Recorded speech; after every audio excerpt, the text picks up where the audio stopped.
Visakha GVMC అధికార యంత్రాంగం బాధ్యతారాహిత్యాన్ని బయట పెట్టడానికే మొంతా తుఫాను వచ్చినట్లుంది. జీవీఎంసీ నుంచి కోట్ల నిధులు వెచ్చిస్తున్నా అవి ప్రజలకు ఉపయోగపడటం లేదు. అధికారుల పనితీరు ఘోర వైఫల్యాలను తాజాగా విశాఖలో ముప్పుకు గురైన కాలనీలు ఎత్తి చూపుతున్నాయి.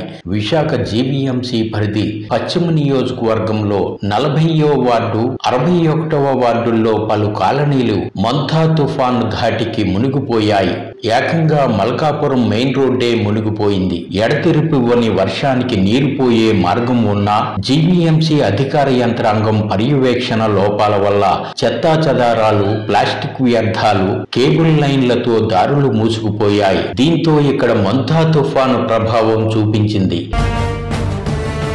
ఇక్కడ ముంపు సమస్యలను మంగళవారం జీవీఎంసీ కమిషనర్ చేతన్ గార్గ్తో పాటు ప్రభుత్వ విప్ గణబాబు పర్యటించారు. 40వ ward AKC colony, Rajiv colony, MES quarters, Nausenabagh road, 61వ వార్డు మరిడమ్మ మండపం, పల్లి వీధి, Sulabh complex area, Malkapuram main road ఏరియాల్లో ముంపు సమస్యలను వీరు ప్రత్యక్షంగా చూశారు. తుపాను ప్రభావం కంటే అధికారుల బాధ్యతారాహిత్యమే ఎక్కువగా ఉంది. ఆయా కాలనీల జనం గగ్గోలు పెట్టారు. ఏకేసీ కాలనీ మురికి నీరు పారాల్సిన గడ్డలో రకరకాల కేబుల్ లైన్స్ నిర్మించారు. దీంతో గడ్డలో చెత్తా చెదారాలు పేరుకుపోయి వర్షాలకు గడ్డలు పొంగిపోయి కాలనీలను ముంచెత్తుతున్నాయి. 61వ వార్డు కాలనీల వ్యర్థాలు కాలువల నుంచి కొట్టుకొచ్చి యారాడ బస్టాప్ వద్ద మరిడమ్మ కాలనీ గడ్డలో నిలిచిపోతున్నాయి. ఇలా హెచ్పిసిఎల్ రక్షణ గోడ నుంచి సముద్రంలోకి వరద నీరు వెళ్లాల్సి ఉంది. అయితే ఇక్కడ హెచ్పిసిఎల్ యాజమాన్యం కాలనీల వ్యర్థాలు సముద్రంలో కలమనీయకుండా నీరు మాత్రమే పోయేలా జాలీలు ఏర్పాటు చేసింది. దీంతో ఇక్కడ కొండవాలు కాలనీల వ్యర్థాలు గడ్డలో పేరుకుపోయి వరద వచ్చినప్పుడల్లా ముంపు సమస్యలు నరకం చూపిస్తున్నాయి. ఇలా ఎప్పటికప్పుడు వ్యర్థాలను తొలగించడానికి 2 ఏళ్ల క్రితం జీవీఎంసీ కోటి నిధులతో ఎస్కలేటర్ మిషన్ కొనుగోలు చేసింది. పని చేయడం లేదంటూ దాన్ని పక్కన పడేశారు.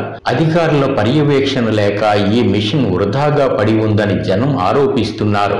ఎప్పటికప్పుడు కాలువలు, గడ్డల్లో వ్యర్థాలు తొలగిస్తే ఈ సమస్య ఉండేది కాదని మల్కాపురం ప్రాంత ప్రజలు ఆవేదన చెందుతున్నారు. ప్రజలకు ఇబ్బందిగా మారిన గడ్డల్లో కేబుళ్లను తొలగించి వాటికి వేరుగా డక్టులు నిర్మించుకోవాలని డిమాండ్ చేస్తున్నారు.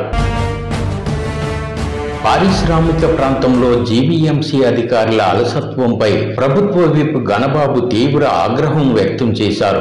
శాశ్వత పరిష్కార చర్యలు చేపట్టాలని జీవీఎంసీ కమిషనర్కు ఆయన సూచనలు చేశారు. తక్షణ చర్యలకు అధికారులకు ఆదేశాలు ఇచ్చారు. మల్కాపురం సర్కిల్ ఇన్స్పెక్టర్ గొలగాని అప్పారావు తదితర అధికారులు ఇక్కడ సహాయక చర్యలు చేపట్టారు.